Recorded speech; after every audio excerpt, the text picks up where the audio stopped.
This is our little friend Harper, who came in for her first visit cut, and she saw our stylist Meaghan. And so this video is for moms and dads that might be struggling with their kids' curls. If things are looking frizzy, you have a lot of dropout curls, they really do need a dry cut. And if you are not close to somebody that can perform a dry cut for you, you can take the scissor and just try a little bit on the bottoms. It will help clean it up a little bit. So Meaghan here is going through and dusting the curls and just getting them to grow in the direction that she'd like it to. The sooner that you get the kids' hair cut, the better off the curls will actually be.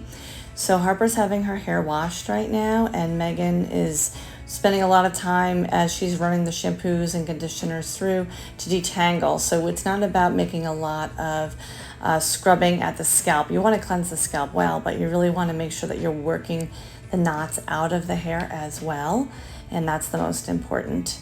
So making sure that your little one's curls are soaking wet is really important before you start putting the product in. She's got about a quarters amount of the cream gel that we have, and she's putting it through and just working it through with her hands, and her hands are going to melt that through the hair really well.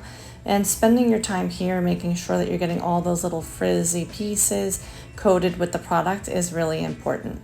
So she's going to keep working this through, and then what we're going to do is we're going to let Harper air dry under a hood dryer. So obviously many people wouldn't be spending time diffusing their little one's hair, so you can get yourself a hood dryer or you can just let them air dry, but you don't want to let them go to bed with their hair wet. You want to make sure that they have some time to dry. So if you have to wash them before dinner time, do that, have bath time before dinner time, and then do dinner, and then let them air dry or something as they watch their shows.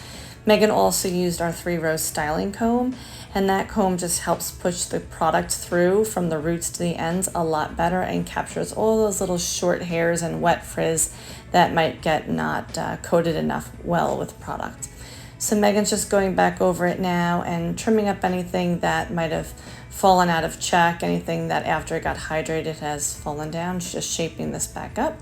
You can see that Harper's hair actually looks a little bit longer than it did before because it's more uniform with the cut, and trimming up those little tiny pieces on the ends really will help shape it and give it a nice overall look at the finish. And little ones should have their hair trimmed every 4 months or so. So figure 3 times a year.